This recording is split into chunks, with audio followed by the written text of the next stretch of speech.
Now some of you out there are going to be shuddering right now at the sight of me having some flat pedals on my lovely Canyon Speedmax, whilst others out there will be going, finally, some flat pedals.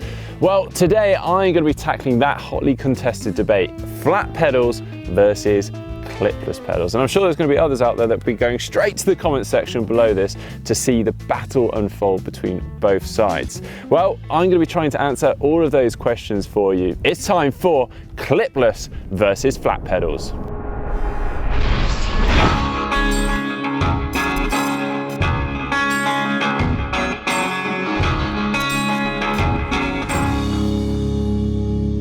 Now when it comes to upgrades for a bike, pedals tend to be pretty high on the priority list. Now a lot of bikes will come fitted with flat pedals, as I've got on my bike right now, but it's thought that being secured to and clipped into your pedals is far more efficient and better for power transfer.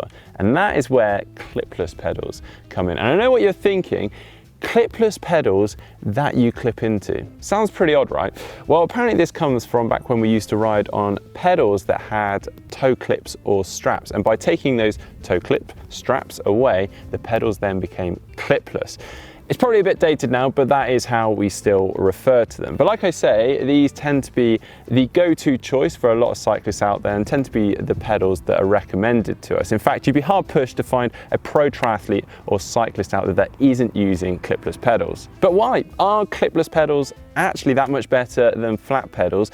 And could flat pedals actually be better for us as triathletes through transition? Well, let's start with flat pedals as I'm riding on right now. They're really quite simple and easy to use. Just place your foot on top, off you go and start riding. There's no learning or very little getting accustomed to needed with flat pedals, and the upshot is obviously you can just place your foot down as and when you want. You can also just ride on them in whatever you're wearing on your feet, trainers, sneakers, shoes, whatever it is, they're fine. The drawbacks, however, are fairly obvious. The fact that you're not secured into them means that you could slip off the pedals. It's also thought that not being secured into pedals means that you don't have quite as much control of the bike. I might argue that though, because our pals over at GMBN don't seem to have an issue with controlling their bikes on flat pedals. However, also by not being secured into the pedals, it's thought that there's a loss of power. And by wearing trainers that are pretty soft on the sole and not as stiff as bike shoes, there's also a loss of power transfer and efficiency.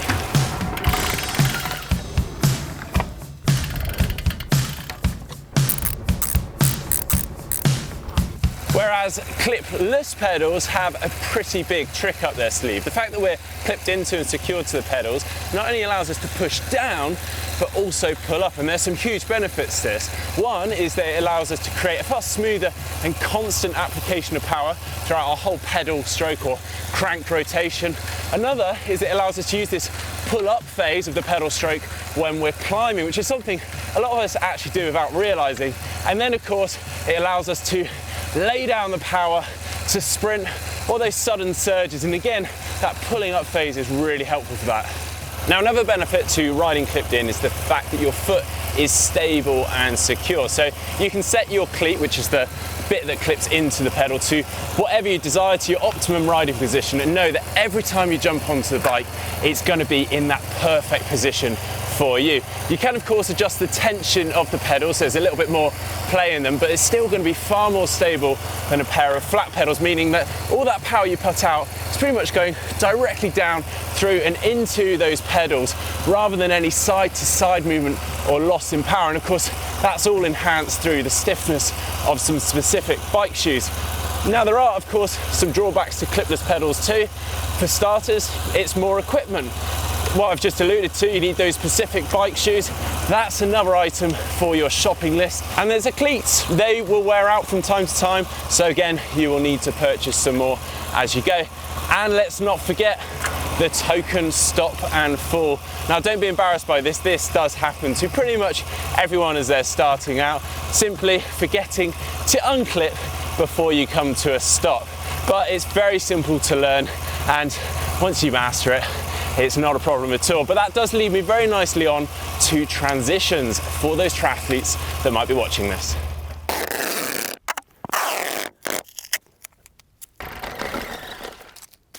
Okay, so I have just laid out a mini triathlon transition area. It's just a bit of fun, certainly nothing scientific, but my idea is to go from T1 to T2 in quick succession with a little ride in between, both on flat pedals and clipless pedals. Now, fairly obvious which is going to be quicker through the transitions. I think it's going to be the flat pedals, given that there's just one change required.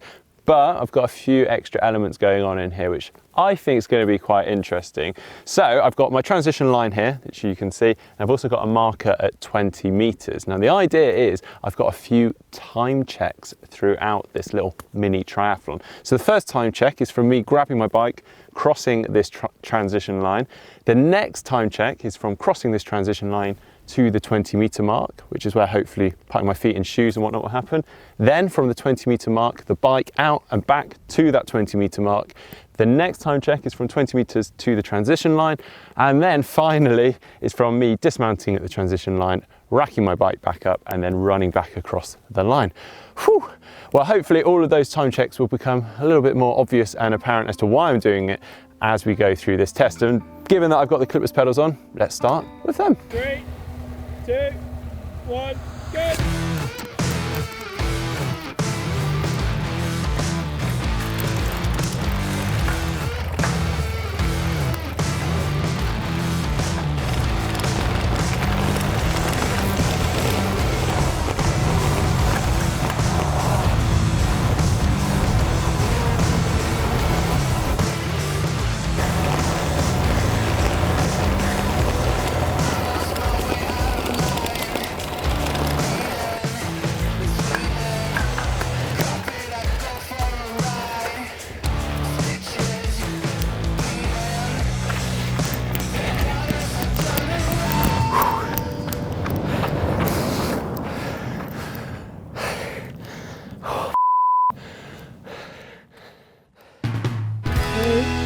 Two, one, go!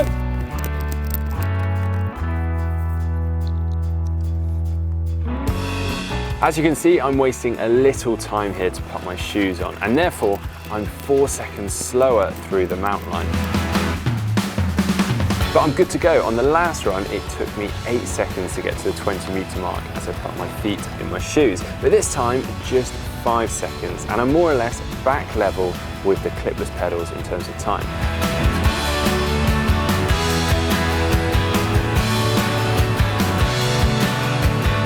It definitely felt odd only being able to push down and not being able to pull up too. As I came up to the 20-meter mark on the way back, I was now 3 seconds down, but there is no need to remove my feet from my shoes, so I actually make those 3 seconds back. But this is also where the flats come into their own and beat the clipless pedals by 8 seconds.